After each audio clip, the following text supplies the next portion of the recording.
mañana, por favor, antes del servicio. Salúdense en esta mañana, por favor. Desen un abrazo muy especial en esta mañana. Muy bien.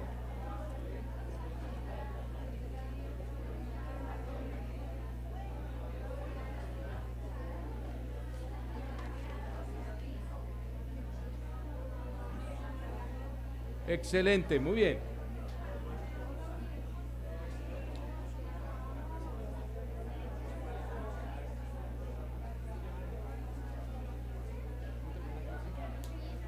¿Conectado?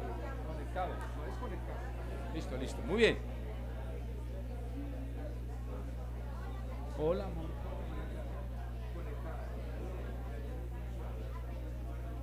Chévere. Muy bien. Muy bien, podemos ahora sí ya sentarnos, pónganse cómodos.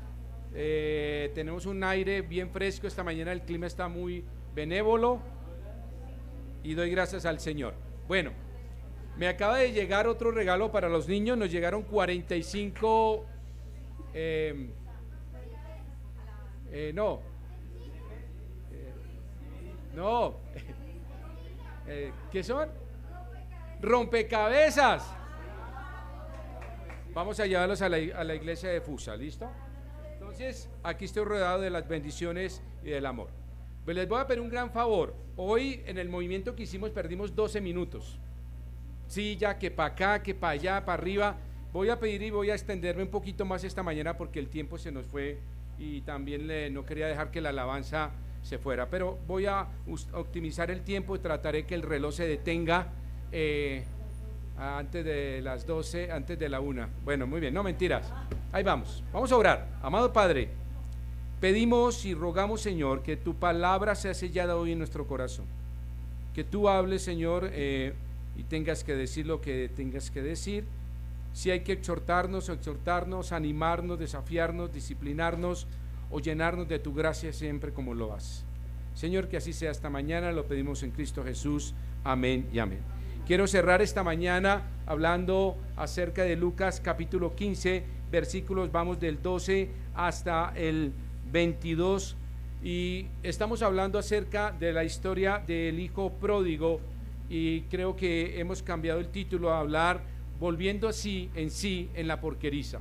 Y vimos la historia inicialmente que este joven hace un inventario en su vida cuando está allí en medio de los cerdos, y hace un inventario diciendo: ¿qué estoy haciendo aquí? He perdido todo, tenía todo con mi padre, tenía beneficios económicos, sí, tenía beneficios emocionales, sí, tenía beneficios espirituales, por supuesto, y todo lo tiró ¿qué? A la basura.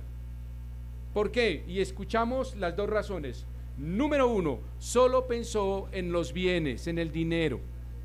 Y este joven dijo, solo pensó en el dinero, y pensó que el dinero resolvería sus problemas, resolvería todas las situaciones, y se dedicó a desperdiciar. Vimos la historia del joven rico cuando se acerca al Señor y dice: yo quiero ser salvo, quiero conocer la vida eterna, y el Señor le dice: vende todo lo que tienes, entrega a los pobres y sígueme. Y el hombre se fue ¿qué?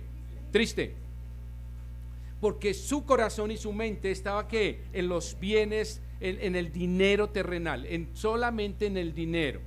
Y escuchamos perfectamente cuando la escritura, Pablo nos dice que el amor al dinero es la raíz de ¿qué? De todos los males. ¿Entiende eso? No es el dinero, es el amor, la pasión, la dedicación, la entrega, el Dios dinero, y solo me muevo por eso. Hay que tener mucho cuidado, hago un pequeño paréntesis así, cuidado cuando el domingo Satanás le dice: ven que yo te voy a dar más dinero en tu negocio. Mucho cuidado con eso, hermanos. Dios te ha dado de lunes a sábado, suficiente, no busques más. Dale al Señor lo mejor al maestro el día domingo.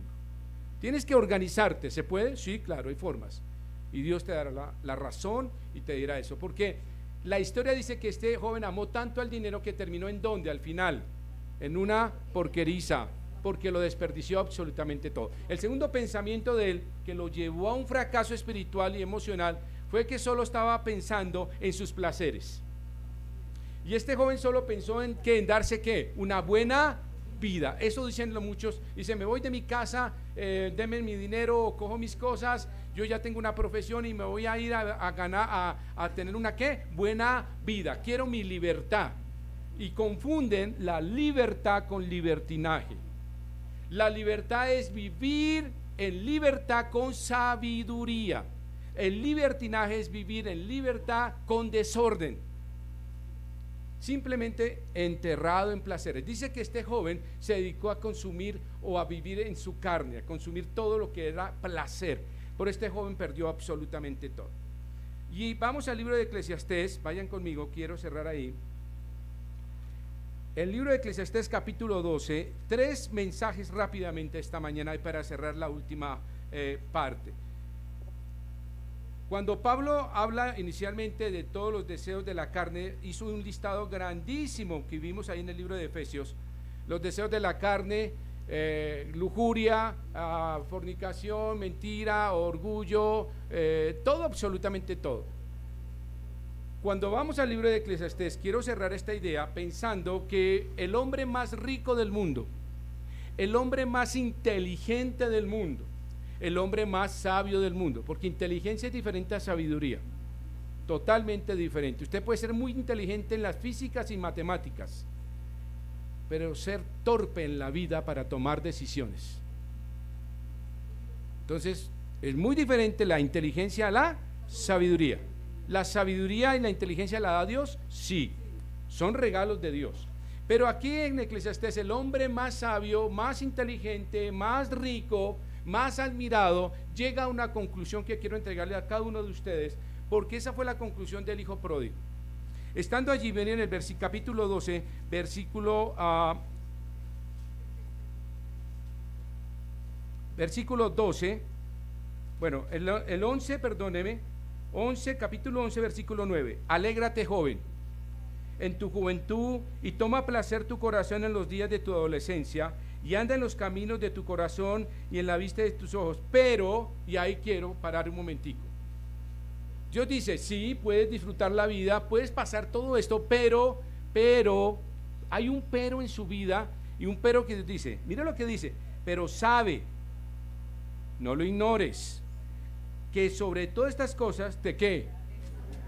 Ok, entonces no puedo vivir a mi estilo, a mi forma, a mi filosofía.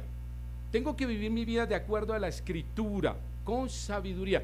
Y alguien me puede decir, no, pastor, yo vivo mi vida a mi estilo, muy bien, y no lo voy a aceptar, y no acepto la Biblia, y tomo mi herencia, y me voy y hago mis cosas, ni siquiera la Biblia me interesa. Perfecto, hágalo. Pero entiendo una cosa esta mañana, que sobre esas cosas Dios lo va ¿qué? A juzgar. Dios no es tonto. ¿Es amor? Sí. ¿Es justicia? Sí. Esas dos cosas en Dios cabe perfectamente en equilibrio. Son dos atributos maravillosos de Dios. Pero Dios va a juzgarle a cada uno de nosotros. Tome la vida que usted quiera, pero Dios le va a juzgar. Ahora, avancemos un poquito en el versículo 12, que quiero estar ahí. Me preguntaba un joven en el domingo pasado cuando terminé, porque me decía, pastor, pero ¿cómo así de lo de los estudios? No entendí muy bien lo de Salomón ahí, que decía que mejor era no estudiar en la vida, y que no, ese es el mensaje. Salomón dijo, mire, yo estudié, yo sé todo, pero llegó a una conclusión. Mire el versículo 11, quiero que lo veamos muy bien. Versículo 12, ahora, hijo mío, a más de esto, sé amonestado. Va a ser una exhortación, va a ser una corrección, ¿cierto? En ese versículo. Y dice, no hay fin de hacer muchos libros, y el mucho estudio es fatiga de la carne. ¿Qué quiso decir Salomón en eso? Que cuando mi pensamiento, todo mi ser se concentra en solo adquirir inteligencia, pierdo el foco de mi vida. ¿En qué sentido? ¿Hay que estudiar? Sí. ¿Usted quiere hacer una maestría, una especialización? Bienvenido. Pero resulta que es tal su obsesión de adquirir conocimiento que se le olvida la familia. Se le olvida el autocuidado. Es tanto el estudio que cuando uno se da cuenta son las 4 de la tarde y no ha almorzado, no ha ido al baño. Entonces es tanta la obsesión que La vida emocional entra en depresión o en abandono. Y lo peor de todo, la vida espiritual se quiebra. Por eso Salomón dice, al final de todo, mira el versículo que me dice, y el mucho estudio es que fatiga de la carne. No estoy diciendo que no estudiemos. ¿La iglesia necesita jóvenes preparados? Claro que sí. ¿Moisés era preparado? Oh, en 2 universidades. Fue a Harvard, que quedaba en Egipto, y la otra fue en el desierto. ¿Tenemos que prepararnos? Sí, pero que no se convierta en mi Dios, en mi obsesión, en mi todo. Es una parte de su vida, es un caminar paralelo, pero escúcheme, Cristo está adelante primero. Usted puede tener gran inteligencia, y Salomón llega a esa conclusión, lo sé todo, pero al final esto es ¿qué? Dice al final, esto es vanidad. ¿De qué me sirve saberlo todo cuando al final me encuentro solo? Mi familia, ya no reconozco a mi familia porque no salgo ni siquiera a ir a comerme un heladito. O finalmente mi vida espiritual con Dios no. Conozco tantos libros, pero no he leído el primer capítulo de esta semana de mi Biblia. Salomón llega a la conclusión, eso es vanidad, eso no sirve. Todo eso sirve si Cristo está como primero. ¿Sí me entiende? Es decir, si Cristo está en su vida como prioridad, sus estudios serán de gran bendición para otros, la sociedad y la iglesia. Si no, no tiene sentido, ¿no? Es pura vanidad, es simplemente letras. Ahora, me llama la atención aquí, recuerden que lo que Dios nos dio en estudios jóvenes es una mayordomía. ¿Quién te dio el dinero para estudiar? Dios. ¿Quién te dio la salud para estudiar? Dios. ¿Quién te dio el tiempo para estudiar? Dios. Entonces, ¿es una mayordomía? Claro que sí. Y tengo que aprender a saber y entender que todo lo que yo hago es para la gloria de Dios. Absolutamente todo. Por eso dice que el fin es temer a Dios. Mire lo que dice aquí el versículo 13. Y el fin de todo el discurso oído es este: teme a Dios. ¿Qué es lo más importante? Tener a Dios, temer a Dios, seguir a Dios. Y todo lo demás va paralelo, ¿sí me entiende? Dios está aquí, pero el resto va aquí trabajando, su estudio, su trabajo, su maestría, todo, absolutamente todo. Y por eso digo que no podemos decir que todo debe ser para su gloria. En 1 Corintios capítulo 10 versículo 31 dice Pablo que todo lo que hagamos debe ser ¿qué? Para su gloria. Jóvenes que están graduándose, eso no es de ustedes, eso es la gracia de Dios que les concedió estudiar, que fue una gran bendición, que Dios les proveyó y que ustedes tienen una responsabilidad de una mayordomía y de no desperdiciar eso, sino ponerlo en función de la iglesia, de la sociedad y su familia. ¿Sabe qué hizo este joven pródigo? Todo lo que sabía, ¿qué hizo? Lo desperdició. Y hablo de su parte académica. Pregunto, ¿ese joven era ignorante? No, vivía en una casa rica. Su padre era rico. Sus hijos no eran ignorantes o analfabetas. Eran jóvenes preparados. Pero ¿sabe qué hizo este joven? Prefirió pensar en dinero, prefirió pensar en sus placeres, y todo lo que Dios le dio lo echó ¿qué? Por basura. Tengan mucho cuidado con eso. Finalmente, solo voy a decir esta frase: Dios les dio el estudio a ustedes, jóvenes. Y sobre todo, cosa que Dios les da, los juzgará. ¿Sí sabían eso? Dios les dio un estudio, una capacidad académica, intelectual, talentos, dones, habilidades, y Dios va a decir, ¿qué hiciste con eso? ¿Cuál fue la bendición? ¿Pudiste apoyar una obra misionera a través de tu trabajo? ¿Pudiste apoyar un pastor? ¿Pudiste apoyar una clase? ¿Pudiste dar? ¿Pudiste ir? ¿Pudiste hacer? ¿Pudiste colaborar? ¿Pudiste echar la mano de misericordia?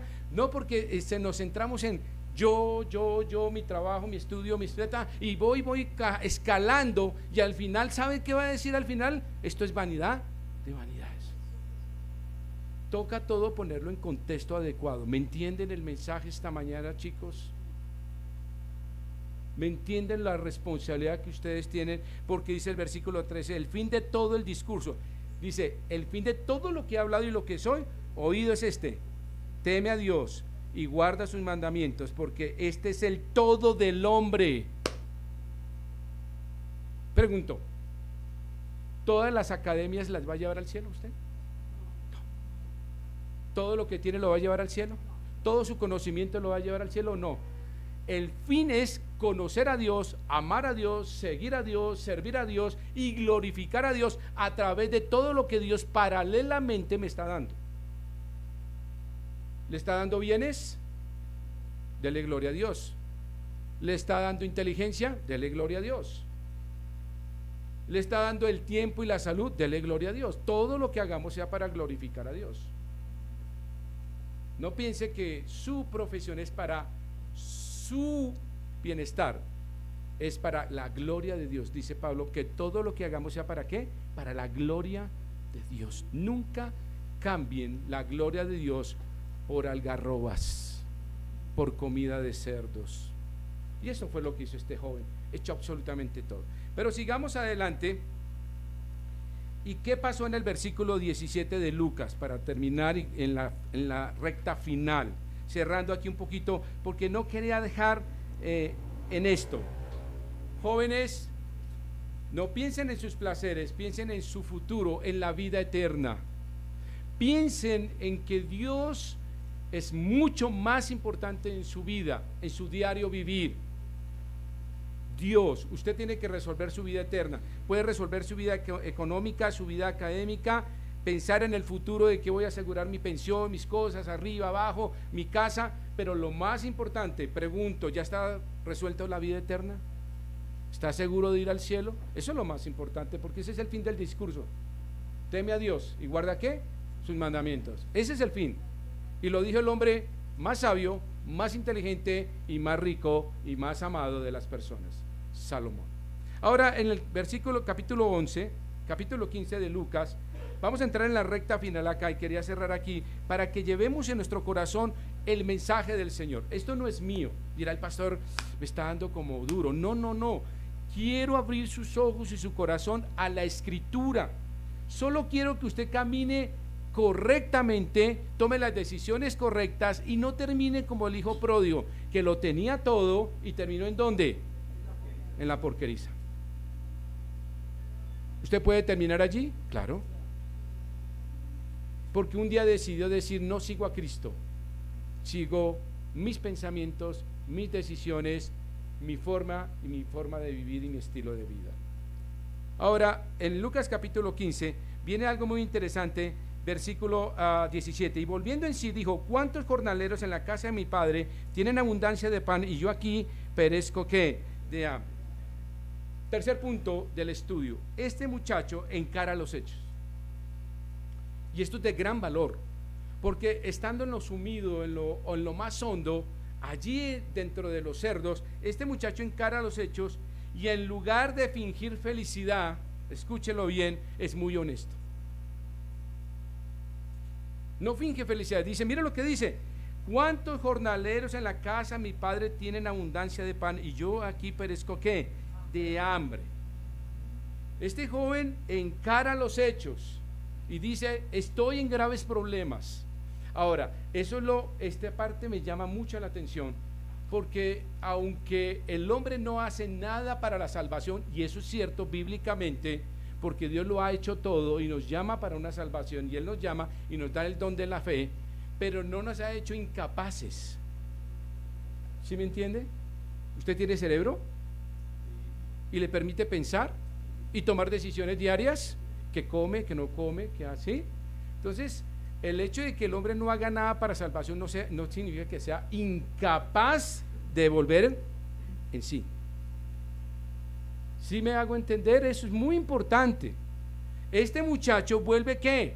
En sí, le vuelve el juicio, reflexiona, entiende y comprende del pecado en que está sumido, de las malas decisiones, de las malas compañías, de pensar solo en el dinero, de pensar solo en placeres, y el resultado final es ¿qué? Pérdida. Dígame en una sola ganancia de este joven, teniéndolo todo, tomando sus decisiones, dejando a Cristo, pensando que lo puede hacer todo. ¿Cuál fue la ganancia? Muéstrame una ganancia ahí. ¿Hay alguna? Ninguna. Tal cual era que hasta hambre tenía, porque si ustedes miran el versículo, es muy interesante que dice, y deseaba llenar su vientre de las algarrobas que comían los cerdos, pero nadie le daba. Significa que los cerdos comían y él ¿qué? Pasaba baba. El hombre no solo emocionalmente estaba quebrado, espiritualmente, sino físicamente estaba muriéndose ¿de qué? De hambre. Hermanos, hasta cuando el Señor nos lleva a puntos tan críticos es cuando volvemos. Y cuando ya perdemos la familia, pastor, es que... Y cuando estamos sumidos en las tristezas y las depresiones que son manejables porque las depresiones, muchas de ellas es porque no hemos dejado que Cristo sea en mí, que tenga el control de mis emociones y mis pensamientos, que doble mi rodilla y diga, Señor, tengo una crisis de identidad, pero tú eres en mí, ya no la tengo. Entonces este joven quebrantado y dolido, absoluta y espiritualmente perfectamente alejado de Dios, entonces este muchacho entra en sí. Pero lo más lindo, vuelvo aquí en el versículo, es que en el versículo 17 hace un inventario y dice, oiga, ¿yo qué hago acá? No ignoró el problema, lo miró alrededor y no dijo dos frases que les voy a decir bien interesantes. Número 1, tengo hambre, pero muchos también la tienen. Entonces, ¿qué dijo? Eso se llama ¿qué? Conformismo, ¿cierto? Sí, yo tengo hambre aquí, pero también muchos tienen hambre. ¿Esos son qué? Excusas. Mire la segunda frase que este muchacho puede haber dicho: estoy cuidando cerdos, pero también muchos lo hacen. Es decir, muchos están dolidos, quebrados emocionalmente, espiritualmente, en quiebra absoluta. Y si todos están así, pues yo no, pues lo mismo da para mí. No, eso no es cierto. Eso son excusas ¿qué? De racionamiento. Este muchacho vuelve en sí y no dice eso. Dice, carambas, en la casa de mi padre hay de todo. ¿Y yo qué estoy haciendo aquí? Cuidando cerdos. Estas excusas de miseria espiritual, pensando que los demás están en el mismo barco, no nos permite llegar a Cristo. Pensamos que los demás, como están en esas miserias, es normal que yo esté también en esas miserias, y no es cierto. Este joven entra ahí y respondió a esa verdad de una forma maravillosa. Ahora, quiero llevarlos en ese que dice volviendo en sí. Miren conmigo, por favor, varias cosas que quiero mostrarles rápidamente esta mañana. Este muchacho vuelve en sí, y ese volver en sí tiene varios caminos, varios pasos. No solamente este muchacho reconoce la situación, reconoce su ambiente, reconoce su bancarrota emocional, espiritual y física. Fíjese que cuando nosotros tomamos malas decisiones, todas las tres áreas están comprometidas. Este muchacho nos muestra el abandono absoluto, el hambre absoluta y la separación de Dios. Pero la gracia de Dios nos permite, que nos ha dado la capacidad de pensar y de volver en sí y decir, ¿qué estoy haciendo con mi vida? ¿Por qué estas malas amistades? ¿Por qué estoy desperdiciando el tiempo? ¿Por qué desperdicio lo que Dios me ha dado en dones y talentos? ¿Por qué estoy sumido en mis placeres? Y cuando usted ve todo eso a su alrededor, Dios en su maravilla le permite volver ¿qué? En sí. En sí, en volver la lucidez, la conciencia, el juicio lo tengo acá, el reflexionar y el de recuperar la razón de lo que está pasando en su vida. Volver en sí es volver a ver a quién, le voy a decir, a Cristo. Cuando usted vuelve en sí significa que está volviendo a ver a quién, a Cristo. ¿Qué dice la Escritura? Puesto los ojos en ¿qué? En Cristo, el autor y consumador de nuestra fe. Si usted mira a otro lado, no va a poder salir de la porqueriza. ¿Lo escucha? ¿Lo entiende? Este muchacho no intentó nada, simplemente dijo, ¿sabe? Vamos a mirarlo. Miró a su alrededor, dijo, los amigos que tenía se fueron. La plata que tenía se acabó. La buena salud que tenía la perdí. El trabajo que tenía, ahora tengo un trabajo de cuidar cerdos que era para un judío lo peor de lo peor. Eso era, bueno, terrible para un judío. Ahora este muchacho es honesto y dice, sí, tengo que tomar una decisión. Número 1, versículo 17. Dice que el paso número 1 para este tema en cuanto a volver en sí es que este muchacho reconoce la situación. Dice, sí, estoy en bancarrota. Dice, y volviendo en sí, dijo, ¿cuántos jornaleros en la casa de mi padre tienen abundancia de pan y yo aquí perezco ¿qué? Hambre. Este joven lo que hace es reconoce una situación de miseria y de hambre y de la necedad de su vida estando lejos de su padre. Lo primero que hay que hacer es que decir algo muy importante y mirarse al espejo, yo tuve la culpa. Eso es reconocer la situación. No, es que fue mi papá, fue mi mamá, fue el influencer, la internet, no me entienden. No. Aquí el tema es reconocer la situación. Yo generé esta miseria, yo generé esta hambre, yo generé esta necedad, yo generé el estar lejos de mi padre porque yo decidí salir de mi casa, pedir mi herencia y decirle a Dios, no te necesito, con el puño en la mano. Así salió ese joven. Papá, no te necesito, dame lo que me corresponde. Y por gracia se lo dio. Y este joven arranca su camino y dice, ¿sabe qué? A usted, ni a mi hermana, a nadie, ni a Dios, no te necesito. Rebeldía absoluta.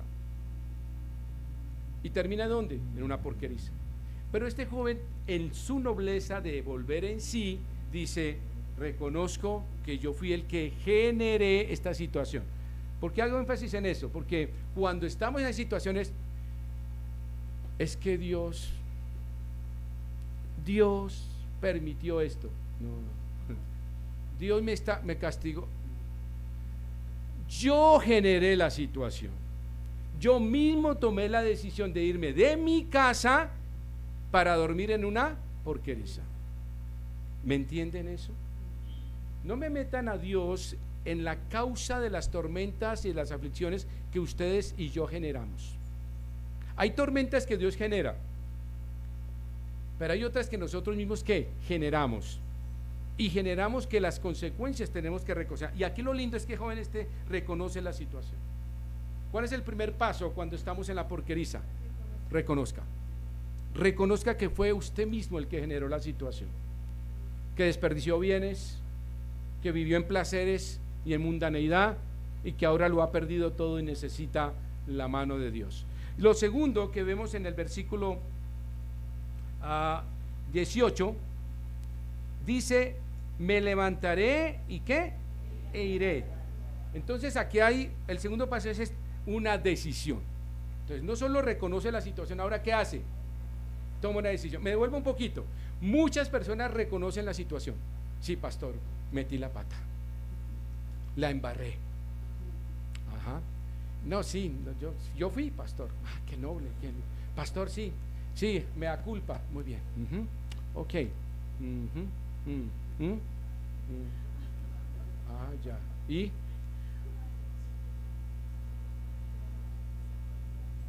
Y entonces la segunda y la tercera que les voy a contar queda en el tiempo. Resulta que reconocer la situación, escúcheme, no resuelve la situación. No, la reconoce, es el primer paso. Reconózcalo. No le eche la culpa a nadie.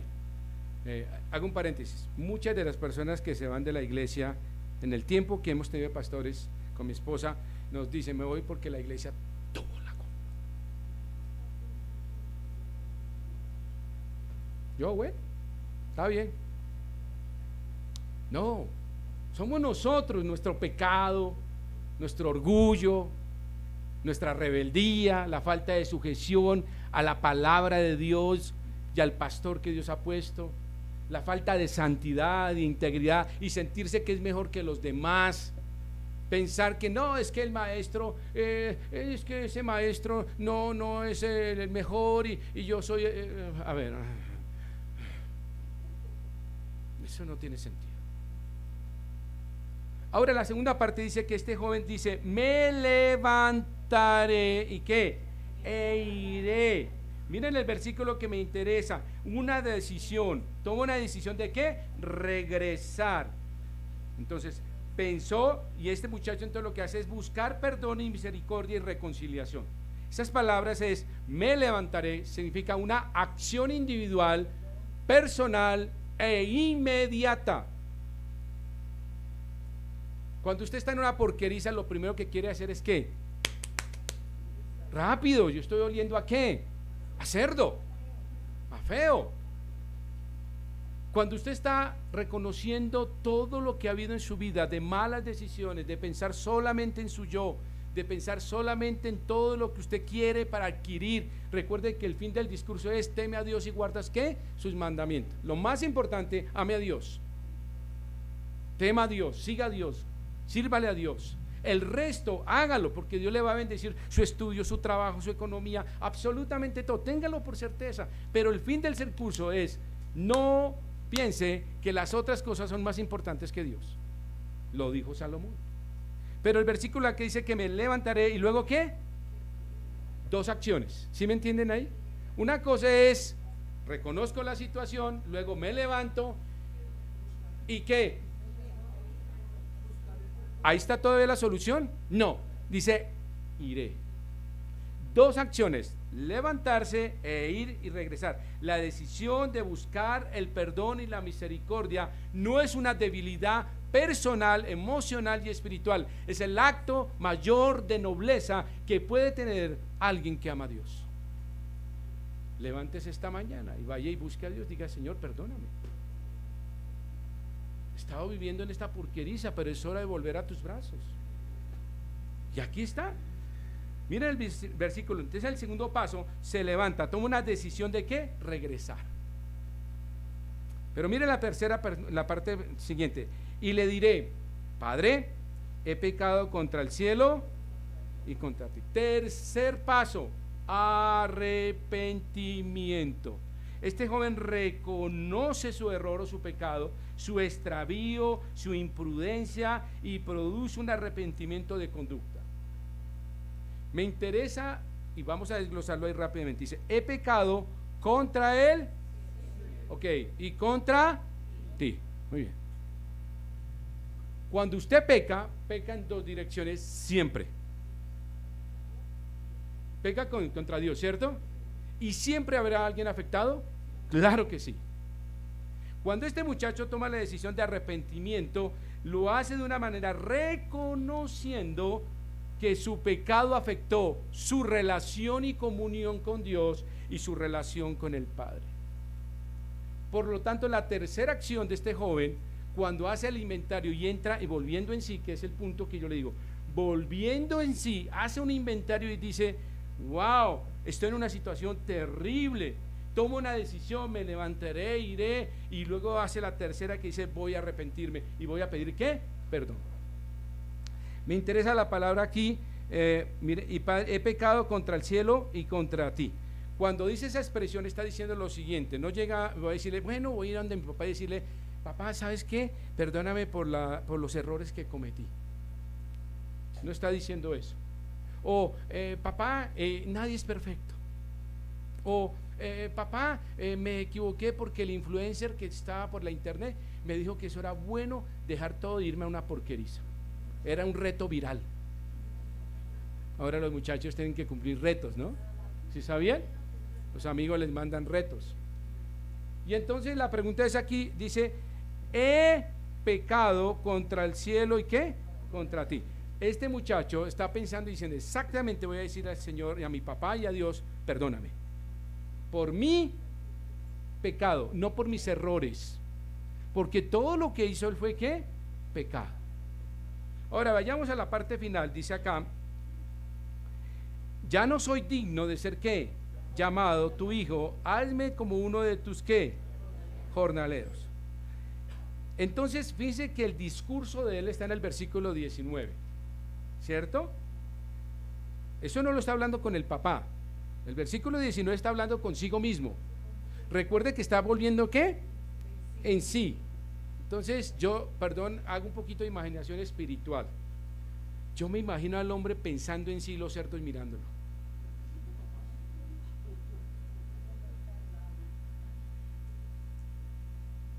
Y estos animales pensando, y ¿qué está haciendo aquí? Este hombre, ¿qué hace aquí con nosotros? No es de nuestra especie. no come lo que comemos nosotros. ¿Este hombre qué hace aquí? Estoy dejando mi imaginación espiritual. Y cuando vuelve en sí, los cerdos dicen, por fin pensó. ¿Qué animal era? Era igual que nosotros. ¿Sabe que cuando no reconocemos y no tomamos estos pases somos iguales que estos animales? Queremos seguir viviendo en medio del lodo, del pecado, de la tristeza, de la desnudez espiritual, de la muerte espiritual, de una muerte emocional, de una muerte física. Tenemos que volver en sí en nuestras vidas, y yo quiero que ustedes lo reconozcan esta mañana en ese sentido. Terminemos aquí con este versículo 19. Ya no soy digno de ser llamado hijo, hazme ¿qué? Como uno de tus ¿qué? Jornaleros. Simplemente está diciendo este joven de una manera maravillosa: papá, yo quiero volver y te hago una propuesta. Y traía ya una propuesta, no solamente de pedir perdón, sino dice: papá, quiero que al volver me trates como un siervo.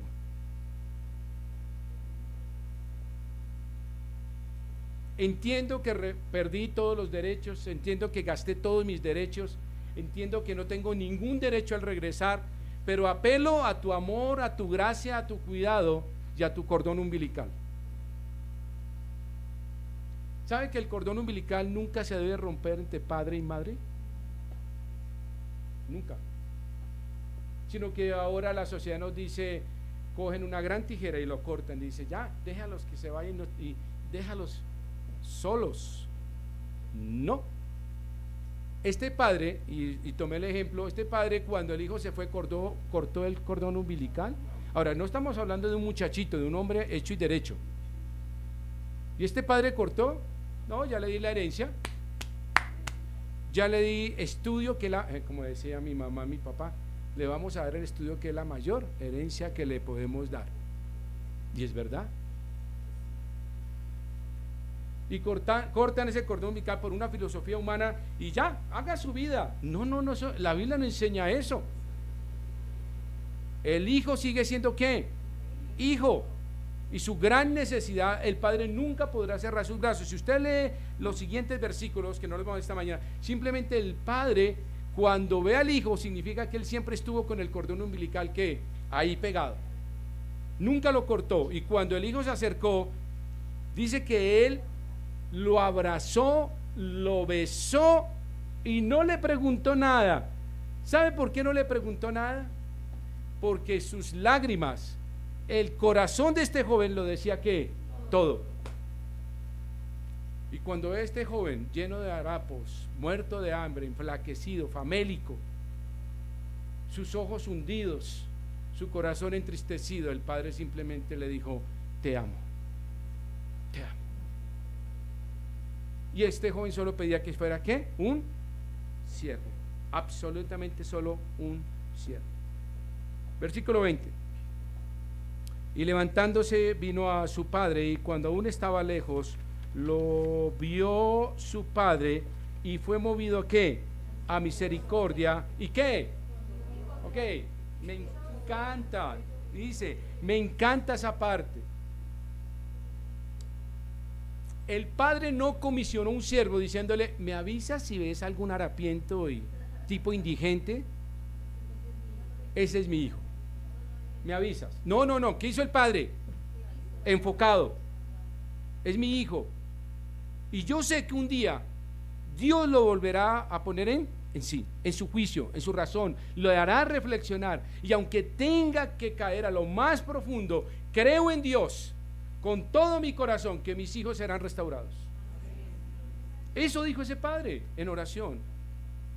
Todos los días su oración allí mirando al horizonte, es decir, mi hijo será restaurado un día. Yo creo en Dios, sé Dios y sé que me lo traerás. No importa en su condición, lo voy a recibir porque tú lo amas, yo lo amo.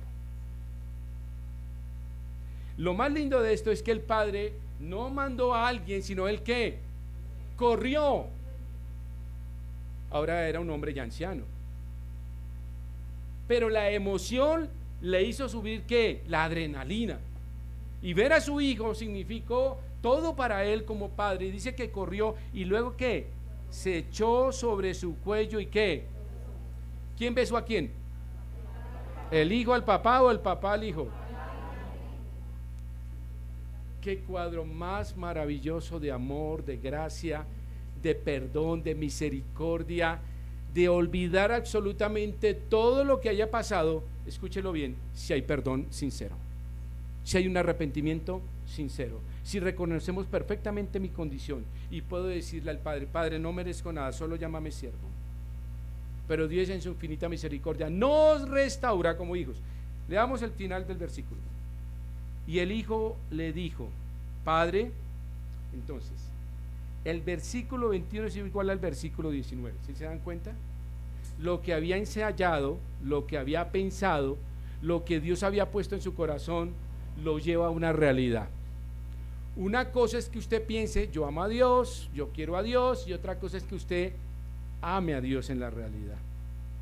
Este joven lo pudo haber pensado y todo el mundo: oh, qué bien, qué buen pensamiento, qué gran idea. Pero si eso no se lleva a la realidad, hermanos, eso no sirve de qué, de nada.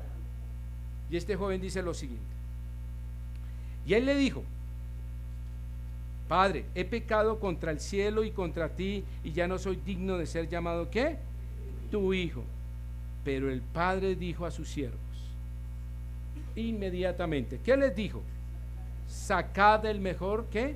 Vestido y vestirle, y ponerle un anillo en su mano y calzado en sus pies.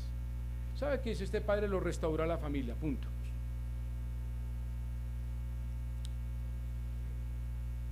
¿Preguntó el padre dónde estuvo? ¿Le preguntó con quién se gastó el dinero? ¿Le preguntó con quién estuvo comiendo las últimas 72 horas? Nada. No entró en detalles. Entró en lo que se llama misericordia sin explicación. Solo el acto de su hijo, venir, levantarse, ir, pedir perdón al cielo, pedirle perdón a él, y dice: Padre, te he pecado. Con eso al padre fue ¿qué? Suficiente para perdonar y volverlo a su hogar, y lo restaura de una forma maravillosa. ¿El padre lo volvió un siervo? No, lo volvió ¿qué? Nuevamente un hijo. Y traed el becerro gordo y matarlo y comamos, versículo 20, y hagamos ¿qué? Fiesta. ¿Y por qué fiesta? Porque mi hijo ¿qué? Muerto era. Miren la connotación. El padre sabía que él estaba ¿qué? Muerto ¿qué? Emocionalmente, espiritualmente y físicamente estaba a un pasito de perderlo. Dice este hijo que era muerto, ¿a qué? Ha vuelto en sí, tomó una decisión: me levantaré e iré a donde mi padre, pediré perdón a mi Dios, a mi padre, y me reconciliaré con él y pediré perdón. Y al final dice el versículo: y que perdón, porque el hijo muerto era ya revivido, se había perdido, y es que hallado, y comenzaron en qué, a regocijarse. ¿Cuál es la gran resolución hoy que debemos tomar en nuestras vidas? Mi responsabilidad es levantarme e ir a Dios. El mensaje final de este joven nos deja un desafío grande. ¿Dónde está usted hoy en su vida? Con todo el cariño y el respeto, ¿en qué porqueriza está hoy? ¿En los placeres de la vida? ¿Buscando solo dinero, poder, posición? No lo sé, pero creo que hoy es el llamado para, como hizo este joven, la gran resolución que tomó fue: me levantaré e iré a mi padre, y esa es mi responsabilidad y mi decisión. Pablo dijo: cree en el Señor Jesucristo y serás ¿qué? Salvo. Es mi responsabilidad, es mi decisión. Todo fue hecho en la cruz, pero mi responsabilidad es avanzar en él. Mis hermanos, el perdón espera cerca está dispuesto para todo aquel que se quiera acercar a Dios por medio de Jesucristo. Jóvenes, y esto ha sido un mensaje mucho más para los jóvenes, para todos: vaya hoy a casa, vuelva a la casa. Los que me escuchan por la internet, vuelvan a casa. seguro que hay un padre esperándolo con los brazos abiertos. Un padre que había pensado que su hijo está muerto o estaba muerto, ya que ha vivido nuevamente. Vuelva hoy a casa y sea salvo por la gracia, por medio de la fe. Mi responsabilidad esta mañana es volver en sí. Esa es su responsabilidad esta mañana. El resto déjeselo a Dios, porque Dios extenderá sus brazos, no lo llamará siervo. Recuerde que el Señor en su escritura dice claramente, ya no os llamo siervos, sino que amigos. Amigos. Que Dios nos ayude a entender su palabra. Hay tanto por decir, tanto por descubrir acá, pero simplemente volvamos en sí. Haga su inventario, mire lo que tiene que hacer hoy con su vida, y si usted cree que está en el lugar equivocado, tome una resolución, levántese, vaya y diga: he pecado contra Dios, he pecado contra mi familia, he pecado contra mi iglesia, he pecado contra mi hermano, con mi esposa, mi esposo, mis hijos. Levántese, pida perdón a Dios, pida perdón, restaure, y nuevamente Dios, ¿qué? Le llamará, ¿qué? Lo pondrá nuevamente como hijo, no como siervo. Que Dios nos ayude. Amado Padre, gracias damos, Señor, esta mañana. Señor, que tu palabra llegue a nuestro corazón. Permítenos entender al cerrar este estudio, este ciclo de estudio que hicimos sobre este joven, sobre este hombre que nos identificamos muchas veces en nuestras vidas. Señor, permítenos ser honestos al reconocer nuestra condición de pecadores. Que seamos honestos, Señor, al reconocer nuestra situación de estar en el lugar equivocado. Que seamos, Señor, y podamos volver en sí al entender que hemos desperdiciado tanto en nuestras vidas de todo lo que nos has dado. Pero hoy, Señor, queremos levantarnos, tomar la decisión de ir a tus pies, postrarnos ante tu altar y decirte: Señor, perdóname, límpiame de mi pecado, lávame mi maldad y hazme más blanco que la nieve, y vuélveme el gozo de la salvación. Recrea los huesos que has abatido, Señor, y permíteme que yo pueda proclamar tu palabra, y que el sentido y el propósito de mi vida cambie, sin dejar mis responsabilidades, sin dejar mis sueños, sin dejar mis propósitos, sino que tú seas el centro de mis sueños, el centro de mis propósitos y el centro de mis deseos. Porque allí encontraré sentido y bendición, y al final podré decir: Señor, gracias por todo lo que me diste, porque cobró sentido en mi vida, porque fue para la vida eterna. Y no decir al final: Señor, todo esto fue vanidad de vanidades, no me siento lleno, me siento vacío, tengo pero no tengo, sé pero no sé nada. Señor, pensé que me amaban y no soy amado. Porque el fin del discurso es temerte a ti, Señor, y seguir tus preceptos. Eso me dará satisfacción hoy, mañana y para la eternidad. Señor, permíteme vivir en el gozo de tu salvación, lleno de la plenitud de tu gracia y de tu amor, Señor, porque el día que vengas quiero tener mis manos llenas de coronas que te honren y te glorifiquen. Señor, que así sea esta mañana. Lo pedimos en tu Hijo amado y en el poder del Espíritu Santo. Amén y amén. Gracias por su paciencia esta mañana. Dios les bendiga. Y bueno.